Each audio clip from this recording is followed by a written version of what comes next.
Hello and welcome back to my channel. My name is Michaela and I'm here to encourage you in all things motherhood and faith. I have always really loved reading ever since I was a little kid, but I've been realizing over the last few years as I've become a mom and become more interested in learning specific topics, I learn so much from the books that I read. So today I really want to share with you 12 books that have changed my life in one way or another, and books that I recommend every mom read. Some of these are not parenting specific books, just books that have changed my life as a Christian or as a person that I highly recommend. So before I get into my list of 12, of course I have to talk about this one, my new devotional, Bible Time Take Back. This is a devotional for moms who want to read the Bible more, or maybe are having a hard time reading the Bible. It's full of practical tips and strategies and also loving encouragement to help you find your way back to God's Word.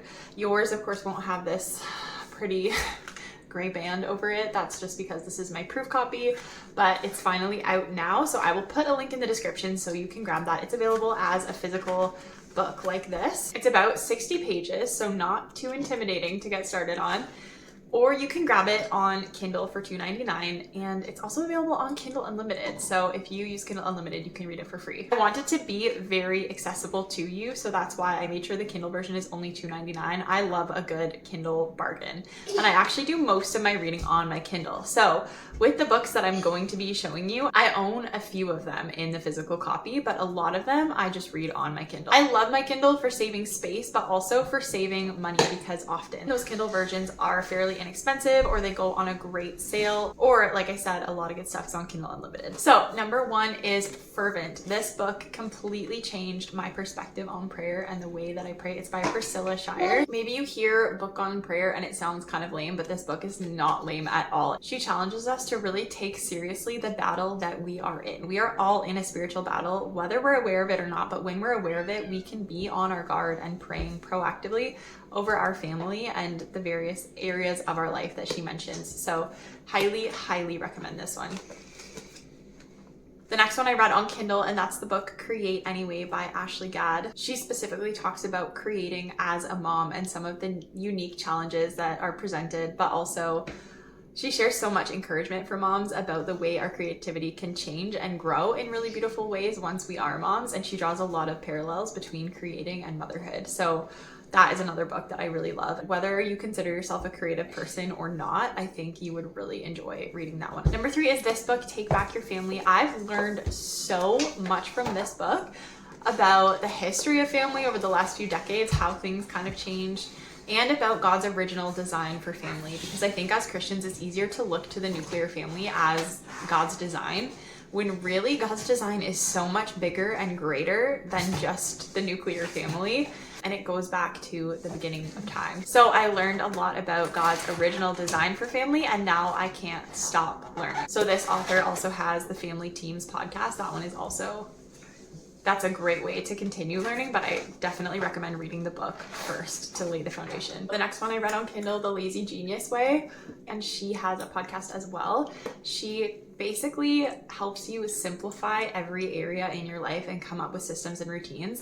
But what sets her apart from other, cleaning or organizational, she talks about more than that, but that type of content, what really sets her apart is the fact that she's helping you set up a routine that actually works for you instead of just making one and trying to impose it upon you. So I've loved her book especially, and then also her podcast, just as I look for ways to really simplify things. The reason it's called Lazy Genius is because she talks about being a genius about the things that matter and lazy about the things that don't, which I think is genius. The next book is Cozy Minimalist Home. I can't say I've read a lot of home decor type books, but this book is incredible because she's not just telling you to buy a ton of stuff, as you can tell from the title, Cozy Minimalist Home.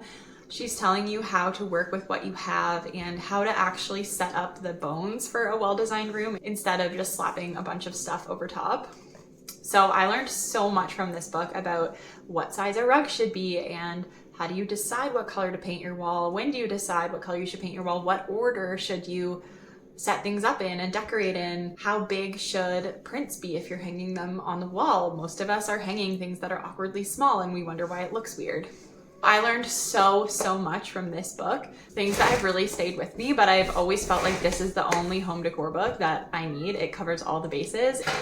The next book is called How Not to Die. I do actually own that one. I'm not sure where it is right now, but it is all about food and how food can affect our health. So basically the reason it's called How Not to Die is because he goes through a different disease in each chapter and basically tells you what to eat to not die from that specific disease. So a little bit morbid maybe, but so interesting. There are maybe a few things he says that I don't know if I would agree with. I probably eat more meat than he says to, but that book was such a good starting place for me when I wanted to learn about food and how to even eat whole foods, how to know if a product really does contain whole grains, all that kind of stuff.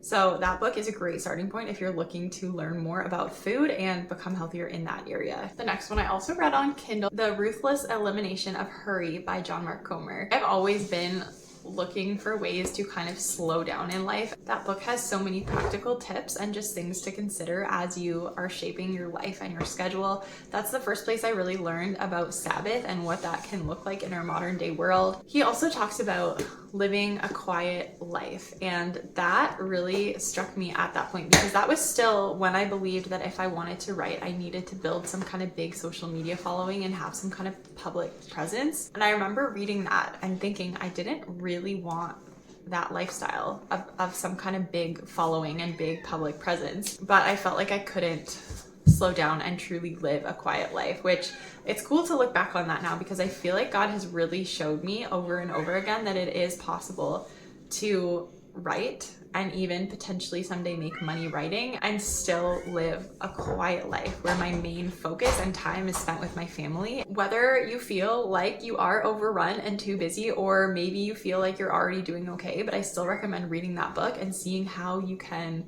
slow down even more and just get back to what really matters. Next up is Satisfied. This book came out when I was pregnant with my first, so I just remember lying in bed nauseous and reading it, which is, it's funny how that's a fond memory. But this book was a really important read for me at that time. It's called Satisfied by Alyssa Joy Bethke, and it's all about truly being satisfied in God, which is something I think we all need to grow in. But I remember at that point really wanting to learn contentment because I've always been the type that strives for the next thing and wants to know what's next and wants to be working towards something. But I had two really pivotal moments, one right before I got married and one right before we had our first child, where I realized I needed to change my ways and learn how to truly be content because I didn't want to rush this by and miss the important moment. I wanted to slow down and savor it and not just be looking ahead to what was next. So this book, Satisfied, was really important to me during that time. The next book is Completely His. I used to own it. I don't know what happened to it, but I just ended up repurchasing it on Kindle because that's where I read all my books now anyways. I read it for the first time as a teenager, so it was really helpful when I was still forming my faith. That book has so many cool examples of what it really looks like to walk with Jesus, so I was always really inspired and encouraged by it, and it's one that I try to come back to and read every year. The next book is Risen Motherhood. I read that one when I was pregnant for the first time as well. They take different aspects of motherhood and talk about how the gospel plays in. That was really powerful for me to read when I was pregnant with my first and kind of set the foundation, knowing that I wasn't doing this journey alone, that I was doing it with God, and that everything I was about to experience was an opportunity to depend on Him. Next is the Read Aloud family. Like I said, I've always loved reading and I've always been so excited to read to my kids.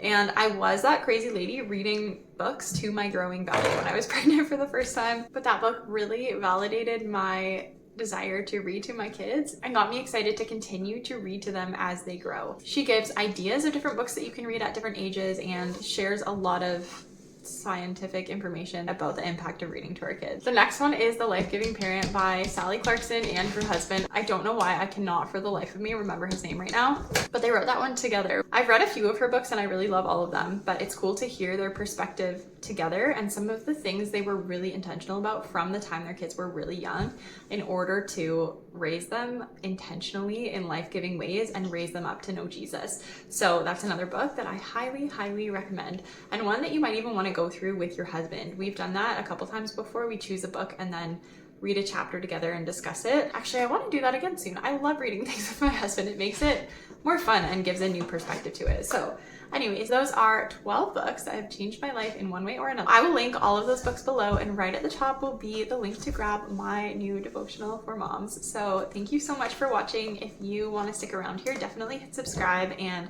send this video to a friend who also loves reading. Thanks for watching.